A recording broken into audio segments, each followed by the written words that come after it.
வணக்கம் ஸ்ரீ குபேரன் டிவி நேயர்கள் லட்சுமணன் வணக்கங்கள். இப்போ வார ராசிபலன் 23 to 29 வரை எப்படி இருக்க போதான் பார்க்க போகிறோம். ஸோ எப்போதுமே சொல்கிறதாங்க லக்னத்துக்கு பாருங்கள், ராசிக்கு பார்க்குறோட லக்னத்துக்கு பார்க்க ரொம்ப பர்ஃபெக்டாக இருக்கும். உதாரணமாக ஒரு மகர லக்னம் விருச்சிக ராசினா நீங்கள் விருச்சிக ராசிக்கான பலன்களை பார்க்குற மகர ராசிக்கான பலன்களை பார்க்க ரொம்ப பர்ஃபெக்டாக இருக்கும்.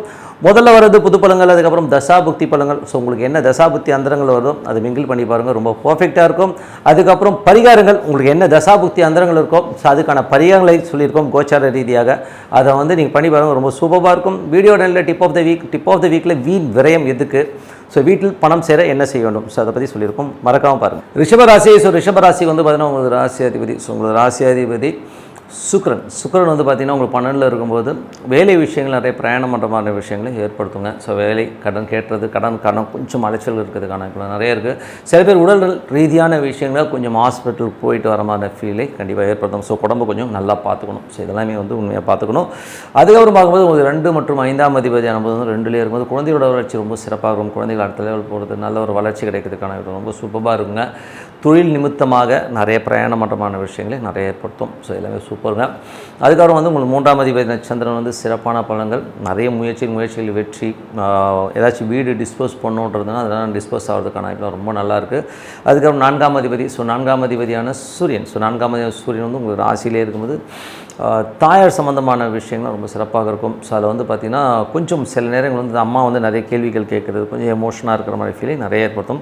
மற்றபடி வந்து எல்லாமே சிறப்பாக இருக்குங்க. ஸோ 5ஆம் அதிபதியான புதன் வந்து உங்களுக்கு 2ல் இருக்கும்போது பூர்வீகம் சம்மந்தமான விஷயம், குழந்தைகளால் நல்ல ஏற்றங்கள், நல்ல லாபங்கள்லாம் வரதுக்கான இப்போ சூப்பராக இருக்குங்க.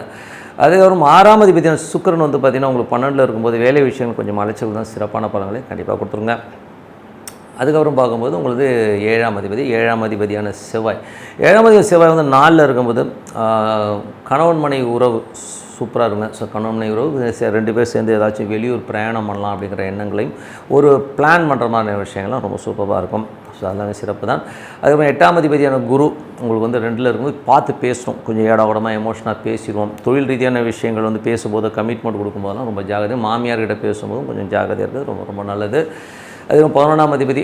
ஸோ 11ஆம் அதிபதியும் வந்து உங்களுக்கு வந்து பார்த்திங்கன்னா என்ன மாதிரி விஷயங்களை கொடுப்பார் அப்படின்னும் போது குரு தான் வரார். ஸோ 8, 11 11ஆம் அதிபதியான குரு வந்து பார்த்திங்கன்னா உங்களுக்கு 2ல் இருக்கும்போது நண்பர்கள் விஷயங்கள் வந்து கொஞ்சம் கமிட்மெண்ட் கொடுக்கும்போது பார்த்து கொடுக்கணும். குடும்பத்தாரிடம் பேசும்போது பழகும்போது கொஞ்சம் ஜாகிரதை, ரொம்ப ரொம்ப நல்லது.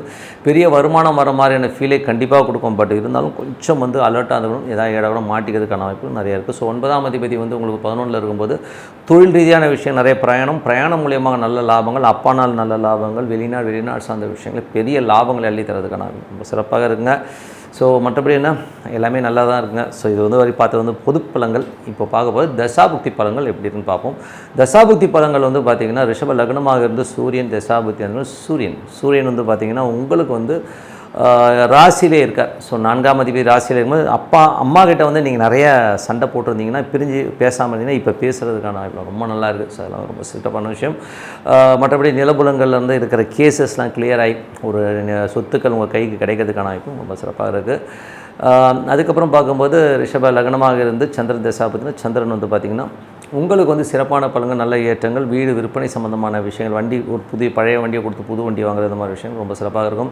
ரிஷப லக்னமாக வந்து செவ்வாய் தசாபதி அந்த மாதிரி செவ்வாய் வந்து பார்த்திங்கன்னா உங்களுக்கு வந்து இப்போ வந்து 4ல் இருக்காருங்க. ஸோ 4ல் இருக்கும்போது கொஞ்சம் திருமணம் சம்மந்தமான சுப நிகழ்ச்சி சம்மந்தமான விஷயங்கள், தாயார் சார்ந்த உறவுகளில் வந்து வர்றதுக்கான வாய்ப்புகள் நிறைய இருக்குது. ஸோ கொஞ்சம் ட்ரை பண்ணி பார்க்கலாம். நல்ல ஒரு கம்ஃபர்ட்டான ஜோனில் வந்து நல்ல ஒரு பிஸ்னஸ் நடக்கிறதுக்கான வாய்ப்பு ரொம்ப நல்லா இருக்குது. அதுக்கப்புறம் பார்க்கும்போது ரிஷப லக்னமாக இருந்து ராகு தசாபதி. ராகு வந்து தொழில் ரீதியான விஷயங்களை பெரிய வருமானங்களை கொடுக்கறதுக்கான வாய்ப்பு ரொம்ப நல்லாயிருக்கு. பெரிய வருமானங்கள், வியாபாரத்தில் வந்து அடுத்த கட்டத்துக்கு முன்னேறு, பெரிய திடீர் லாபங்கள் வர்றதுக்கான வாய்ப்பு ரொம்ப சிறப்பாக இருக்குது. ரிஷப லக்னமாக இருந்து சனி தசாபதி. சனி வந்து பார்த்திங்கன்னா உங்களுக்கு 11ல் இருக்கிற சிறப்பான பலன்களை கொடுத்துரும். ஸோ வெளிநாடு சார்ந்த விஷயங்கள், ஒரு பெரிய படிப்பு படிக்கணும், வெளிநாடு போகணும்னு நினச்சிட்டு இருக்கவங்களுக்கெல்லாம் வந்து ஒரு நல்ல படிப்பு கிடைக்கிறதுக்கான வாய்ப்பு ரொம்ப சிறப்பாக இருக்குது. அப்புறம் ரிஷப லக்னமாக இருந்து புதன் தசாபதினா புதன் வந்து பார்த்திங்கன்னா 5ஆம் அதிபதியாக இருந்து அவர் வந்து பார்த்திங்கன்னா உங்களுக்கு வந்து 2ல் இருக்கும்போது நல்ல லாபங்கள், கம்ஃபர்ட்டாக ஒரு பெரிய வருமானம் வர்றதுக்கான ரொம்ப சிறப்பாக இருக்குங்க. ஸோ ரிஷப லக்னம் வந்து கேது தசாபுத்தி வந்து கேது வந்து 4ல் இருக்கும்போது கொஞ்சம் தாயாரோட உடல்நலம் சம்மந்தமான விஷயம் ரொம்ப கவனமாக இருக்கணும். சில நேரங்களில் அம்மா வந்து கொஞ்சம் வெடுக்கு வெடுக்குன்னு பேசுகிற மாதிரி ஃபீலிங் கண்டிப்பாக கொடுக்கும். ரிஷப லக்னமாக இருந்து சுக்கிர தசாபுத்தினா சுக்கிரன் வந்து பார்த்தா உங்களுக்கு 12ல் இருக்காருங்க. ஸோ அதனால் வந்து வேலை விஷயங்களும் கொஞ்சம் அலைச்சல்கள் ஜாஸ்தி இருக்கும். அலைச்சல்கள் ஜாஸ்தியாக இருந்தாலும் அடுத்த கட்டத்துக்கு முன்னேறதுக்கான அத்தனை விஷயங்களும் கண்டிப்பாக இருங்க. ஸோ இதுவரை பார்த்து தசாபுத்தி பலங்கள். ஸோ இப்போ பார்க்க போகிறது வந்து பரிகாரங்கள். ஸோ பரிகாரங்கள் வந்து பார்க்க போனோம்னா எல்லாருக்குமே ஒரு தசாபுக்தி நடக்கும் இல்லையா? ஸோ அந்த தசாபுத்தி என்ன நடக்குதோ ஸோ அந்த பரிகாரங்களை பண்ணுறது ரொம்ப ரொம்ப சிறப்புங்க.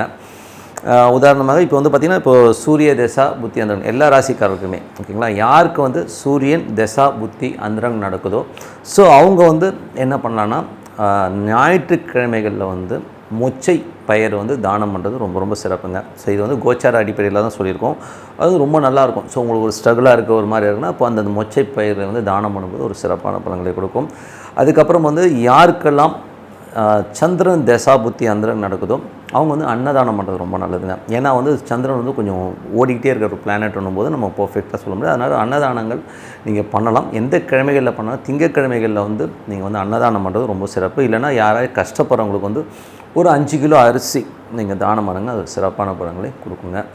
அதுக்கப்புறம் பார்க்கும்போது யாருக்கெல்லாம் வந்து செவ்வாய் தசாபுத்தி அந்தரங்கள் நடக்குது அப்படின்னிங்கன்னா ஸோ யாருக்கெல்லாம் இப்போது செவ்வாய் தசாபுத்தி அந்தரங்கள் நடக்குதோ அவங்க வந்து ஃபுட்டு அதாவது ஏதாவது சாப்பாடு வாங்கி கொடுக்கலாம்.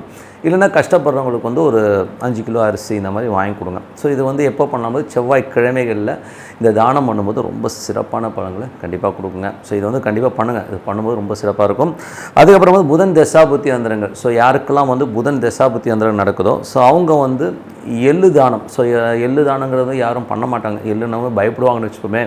அப்போ என்ன பண்ணணும் போது நீங்கள் வந்து ஒன்று ஊனமுற்றவர் ரொம்ப வந்து ஹேண்டிகேப்ட் யாராச்சும் இருக்காங்க அப்படின்னா அவங்களுக்கு வந்து ஏதாச்சும் துணிமணிகள் எடுத்து கொடுங்க. இல்லைன்னா ரொம்ப வயதானவர்கள் இருப்பாங்க, ரொம்ப ஏஜ்டு, ரொம்ப கூன் போட்டிருப்பாங்க, ரொம்ப வயசானவங்களாம் இருப்பாங்க இல்லையா, கஷ்டப்படுறவங்க, அவங்களுக்கு ஒரு லுங்கி எடுத்து கொடுக்கலாம். இல்லை ஒரு நைட்டி ஏதோ ஒரு விஷயம் வந்து நீங்கள் வந்து ஆடை வந்து எடுத்து கொடுக்குறது ரொம்ப ரொம்ப நல்லது. அது வந்து எப்போ எடுத்து கொடுக்கணும்போது புதன்கிழமைகள் வந்து இந்த மாதிரி ஆடை தானம் பண்ணும்போது உங்களுக்கு இருக்கிற பிரச்சனைகள் வந்து ரொம்ப நல்ல ரிலீஃப் கிடைக்கும். ஸோ இது வந்து புதன்கிழமை பண்ணிட்டு வாங்க. இது ஒன்றும் பெரிய செலவாகுது. சின்ன ஒரு கர்ச்சீஃப் வாங்கி கொடுத்தா கூட அது ஆடை தானம் தான் ஓகேங்களா. ஸோ அது வந்து நீங்கள் பண்ணுங்கள். அதுக்கப்புறம் யாருக்கெல்லாம் வந்து பார்த்திங்கன்னா குரு தசா புத்தி அந்தரங்க நடக்குது ஸோ வந்து யாருக்கு எல்லா ராசிகளும் சொல்லும் குரு தசா புத்தி அந்தரங்க நடக்கிறவங்களுக்கெல்லாம் பார்த்திங்கன்னா அவங்க வந்து வியாழக்கிழமைகளில் வந்து மொச்சை பயிரை வந்து தானம் பண்ணுவாங்க. யாரும் கஷ்டப்படுறோம் ஒரு 1/2 கிலோவோ 1/4 கிலோ வந்து ஒரு பேக்கெட் வாங்கி கொடுக்குறது ரொம்ப ரொம்ப சிறப்பு. ஸோ அது ரொம்ப சிறப்பான பலன்களும். இல்லைனா வந்து யாருக்காச்சும் வந்து திருமணமாகாத பெண்களுக்கு வந்து உங்கள் அப்பா அம்மாவை விட்டு ஒரு துணி வந்து ஒரு ஃப்ரீயாக எடுத்து கொடுங்க. கஷ்டப்படுறவங்களுக்கு வந்து அந்த துணி வந்து எடுத்து கொடுக்க ரொம்ப நல்லது. அதுவும் வந்து வியாழக்கிழமைகள் எடுத்து கொடுக்கும் ரொம்ப சிறப்பான விஷயம். ஸோ திருமணமாகாத பெண்களுக்கு துணி எடுத்து கொடுக்கும் ரொம்ப சிறப்பான பலன்களை கொடுக்கும். யாருக்கெல்லாம் வந்து சனி தசா புத்தி அந்தரங்கள் நடக்குதோ ஸோ அவங்க வந்து என்ன பண்ணலாம் அப்படின்போது உணவு தானம். உணவுனும்போது சனிக்கிழமைகள் வந்து யாருக்காச்சும் சாப்பாடு வாங்கி கொடுக்குறது ரொம்ப சிறப்பான பலன்கள் கொடுக்கும். அப்படி இல்லைன்னா நீங்கள் என்ன பண்ணுங்கன்னா சாப்பாடு இல்லைன்னா நீங்கள் யாருக்காச்சும் ஒரு 5 கிலோ அரிசி, ரொம்ப கஷ்டப்படுறவங்களும் ஒரு 5 கிலோ அரிசி வாங்கணும். ஒரு ஃபேமிலியாக வந்து ரொம்ப நாள் சாப்பிடுவாங்க இல்லையா. ஸோ அந்த மாதிரி விஷயங்கள் வந்து ரொம்ப ரொம்ப சிறப்பு. அதுக்கப்புறம் யாருக்கெல்லாம் புதன் தசாபுத்தி அந்தரம் நடக்குதோ ஸோ புதன் தசாபுத்தி அந்தரம் நடக்கிறவங்க வந்து முதலே சொல்லிட்டோம். ஸோ சனின்னு போது ஊனமுற்றவர்களுக்கு கொடுக்குறது. அதுக்கப்புறம் பார்க்கும்போது யாருக்கெல்லாம் கேது தசாபுத்தி அந்தரம் நடக்குதோ ஸோ அவங்க வந்து என்ன பண்ணணும் அப்படின்னும்போது வந்து பச்சைப்பயிறு தானம் பண்ணுறது ரொம்ப நல்லதுங்க. ஸோ பச்சைப்பயிறு தானம் பண்ணலாம். அப்படி இல்லைன்னா சின்ன சின்ன குழந்தைகள் இருக்காங்க இல்லையா, ஃபீஸ் கட்ட முடியலன்றவங்களுக்கு வந்து ஒரு ஃபீஸ் கட்டுறது, இல்லை சின்ன குழந்தைகள் கஷ்டப்படுறவங்களுக்கு வந்து ஒரு துணிமணி எடுத்து கொடுக்குறது வந்து சிறப்பான பலன்களை கண்டிப்பாக கொடுக்குங்க. அதுக்கப்புறம் பார்க்கும்போது யாருக்கெல்லாம் வந்து சுக்கிரன் தசாபுத்தி அந்தரம் நடக்குதோ சுக்கிரன் தசாபுத்தி அந்தரம் நடக்கிறவங்க வந்து யாருக்கா ஏழைகளுக்கு வந்து சாப்பாடு, அதை வெள்ளிக்கிழமைகளில் வந்து ஒரு சாப்பாடு வாங்கி கொடுக்குறது ரொம்ப சிறப்பான பலன்கள் இருக்கும். ஸோ அது வந்து இப்போ வந்து கேது தசாபுத்தி அந்தரம் நடக்கிறவங்க வந்து செவ்வாய்க்கிழமைகளில் வந்து அந்த தானம் பண்ணுங்கள். இது வந்து வெள்ளிக்கிழமைகளில் வந்து நீங்கள் வந்து சுக்கிர தசாபுத்தி அந்தரம் சாப்பாடு வாங்கி கொடுத்தீங்கன்னா ரொம்ப சிறப்பான பலன்கள் கொடுக்கும். அப்படி இல்லைன்னா யாருக்காச்சும் வந்து திருமணமானவர் ரொம்ப கஷ்டப்படுறவங்களுக்குலாம் வந்து ஏதாச்சும் ஆடை வாங்கி கொடுக்கணும் ரொம்ப சிறப்பான பலன்கள் கொடுக்குங்க. அதுக்கப்புறம் பார்க்கும்போது யாருக்கெல்லாம் ராகு தசாபுத்தி அந்தரம் நடக்குதோ இது எல்லா ராசிகளும் தான். ஸோ ராகு தசாபுத்தி அந்தரம் நடக்கிறவங்க வந்து கோதுமை தானம் பண்ணுறது ரொம்ப ரொம்ப சிறப்புங்க. ஸோ யாருக்காச்சும் வந்து கஷ்டப்படணும் ஒரு ஆட்டா மாவு வாங்கி கொடுக்கலாம். இதுதான் ஆட்டா பேக்கெட் விற்கிது 1/2 kg 1 kg வந்து யாருக்காச்சும் தானம். இது வந்து ஞாயிற்றுக்கிழமைகளில் பண்ணும்போது ரொம்ப சிறப்பாக இருக்குங்க. ஸோ ஞாயிற்றுக்கிழமைகளையும் பண்ணலாம், சனிக்கிழமையிலும் பண்ணலாம். பட் எனக்கு வந்து சனிக்கிழமைகள் ரொம்ப சிறப்பாக இருக்குங்க. ஸோ இது வந்து பண்ணிவிட்டு வாங்க. ரொம்ப சிறப்பான பலன்களை கண்டிப்பாக எதிர்பார்க்குங்க. ஸோ இது வந்து ரொம்ப நல்லா ஒர்க் ஆகும். ஸோ இதுவரை பார்த்தது வந்து பரிகாரங்கள். இப்போ பார்க்க வந்து tip of the week. So tip of the வீக்கில் வந்து பார்த்திங்கன்னா எப்போதுமே எல்லோருமே சொல்கிற ஒரு விஷயம் என்னென்னா, எனக்கு காசு தங்கவே மாட்டேங்குது, எங்கள் வீட்டில் வந்து காசே நிற்க மாட்டேங்குது அப்படின்னு சொல்லிட்டு நிறைய பேர் வந்து புலம்புறதை பட்டிருப்போம். ஸோ அந்த மாதிரி அமைப்பு யாருக்கு இருக்கும் முதல்ல அதை தெரிஞ்சுப்போம். சூரியன் கேது தொடர்பு இருக்கும். அதே மாதிரி சந்திரன் கேது, அதாவது சூரியன் நின்ற நட்சத்திரம் கேதுவாக இருக்கலாம், ராகுவாக இருக்கலாம். சந்திரன் நின்ற நட்சத்திரம் கேதுவாக இருக்கலாம், ராகு இல்லை ரெண்டுமே, சந்திரன் ராகு கேது இல்லை சூரியன் ராகு கேது, இந்த மாதிரி ஒரு தொடர்பில் இருக்கிறவர்களுடைய ஜாதகங்களில் வந்து டெய்லி சம்பாதிக்கிறத அன்றைக்கே விட்டுருவாங்க. சும்மா டப்பன்னு போய்கிட்டே இருக்கும். ஸோ இது வந்து நம்ம வந்து மாற்றவே முடியாது. ஸோ அந்த மாதிரி ஒரு காலகட்டம் நிறைய ஜாதகங்கள் இருக்கும். ஸோ அவங்களால வந்து சேமிப்புங்கிறது நீங்கள் சம்பாதிச்சேன் சார் நீங்கள் இப்போ டப்புன்னு போயிட்டே இருக்கின்றதை வந்து பார்க்க முடியும். அதே மாதிரி வந்து குரு ராகு குரு கேது தொடர்பு இருக்கிற ஜாதகங்கள், ஸோ அதை வந்து பார்த்தீங்கன்னா நட்சத்திரமாக வரலாம், இல்லை ரெண்டுமே ஒன்றா சேர்ந்து வர ஜாதகங்கள்லையும் பார்த்திங்கன்னா பணம் வந்து சேர்த்து வைக்கவே முடியாது. அவங்களுக்கு வந்து பார்த்தீங்கன்னா குரு ராகு குரு கேது இருக்கவங்களுக்கு பார்த்திங்கன்னா ஒரு ரொம்ப வருஷமாக ஒரு 4-5 வருஷமாக சேர்த்து வச்சேன் சார், 2-3 வருஷமாக கொஞ்சம் கொஞ்சமாக சேர்த்து வச்சேன், பட்டுன்னு பார்த்தீங்கன்னா ஒரே நாள் 2 நாளில் அந்த மொத்த காசுமே டக்குன்னு காலியாகும். ஸோ அந்த மாதிரி ஒரு அமைப்பு வந்து இந்த ஒரு காம்பினேஷன்ஸுக்கு இருக்குது. ஸோ அப்போ என்ன பண்ணலாம் அப்படின்னும்போது, என்னை பொறுத்தவரை வந்து இந்த மாதிரி அமைப்பு இருக்கவங்க வந்து காசு வந்து நம்ம கையில் வந்து ஒரு பேங்க்லேயோ இல்லை ஏடிஎம்மில் போட்டு எடுக்கிற மாதிரியோ வச்சுக்கவே கூடாது. ஒரு கமிட்மெண்ட்டில் கொண்டு போய் விட்டுக்கணும். எந்த மாதிரி கமிட்மெண்ட்னும் போது, ஏதாவது ஒரு லேண்டு வாங்கி போடலாம், ஒரு இஎம்ஐயில் லேண்டை வாங்கி போட்டு இஎம்ஐ போயிட்டே இருக்கட்டும் போடா அப்படின்னு சொல்லிட்டு அந்த மாதிரி ஒரு கமிட்மெண்ட்டை வச்சுக்கிட்டு வர காசு உங்கள் கையில் இல்லாமல் வெளியில் போகிற மாதிரி வச்சுக்கலாம். இது சில பேர் வந்து கோல்டு காயின் மாதிரியான விஷயங்களில் வந்து இன்வெஸ்ட்மெண்ட் பண்ணி அது கோல்டு காயினாக கன்வெர்ட் பண்ணி வச்சுக்கோங்க. ஸோ அந்த மாதிரி பண்ணிக்கிட்டிங்கன்னா கையில் காசு இல்லாத போது நீங்கள் எதுவும் உங்களை விட்டு அந்த காசு போகாது, ஆனால் சேவிங்ஸாக இருக்கும். ஏன்னா அந்த நீங்கள் பண்ணுற சேவிங் அப்போக்கே உங்களுக்கு வந்து டோட்டலாக வந்து கையில் இருக்கக்கூடாது. கையில் இருந்தீங்கன்னா நீங்கள் காலி பண்ணிடுவீங்க. ஸோ அந்த மாதிரி ஒரு சேமிப்பும் பழக்கம் வச்சுக்கோங்க. ஸோ இது ஒரு லேண்டுன்னா ஒரு லேண்டில் இஎம்ஐ போட்டிங்கன்னா உடனே விற்க முடியாது. அதுக்குள்ளே வந்து பார்த்திங்கன்னா சரி இதுக்கு விற்றுட்டு இருக்கணும், வேறு எதாவது அரேஞ்ச் பண்ணலாம் சொல்லிட்டு நீங்கள் வேறு எதுக்கு போயிடுவீங்க. ஸோ அந்த மாதிரி ஒரு விஷயங்கள் பண்ணும்போது கண்டிப்பாக வந்து அந்த சொத்தாகவோ இல்லை வேறு ஒரு லெவலில் இருக்கும்போது நமக்கு வந்து இது வந்து பெரிய ஒரு சேமிப்பாக இருக்கும்.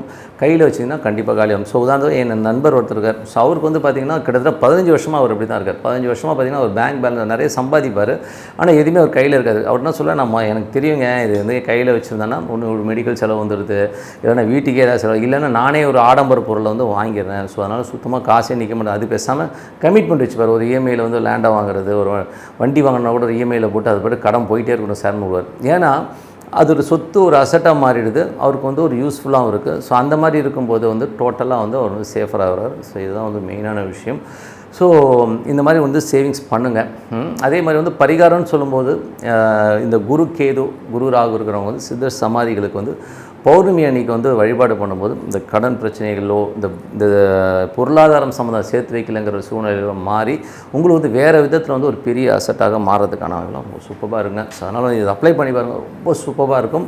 ஸோ இந்த ஜாதகங்களில் வந்து என்னால் சேமிக்க முடியலங்கிறது இது வந்து கண்டிப்பாக வந்து யூஸ்ஃபுல்லாக இருக்கும்னு சொல்லிட்டு உங்களோட விடைபெறுவது உங்கள் லக்ஷ்மி நாராயணன். எங்களுக்கு வந்து ஒரு வெப்சைட் இருக்குது, masterlakshmi.comனு போய் பாருங்கள். ஸோ உங்களுக்கு யூஸ்ஃபுல்லாக இருந்தால் எங்களை காண்டாக்ட் பண்ணுங்கள் சொல்லிட்டு உங்களோட விடைபெறுகிறேன். நன்றி, வணக்கம்.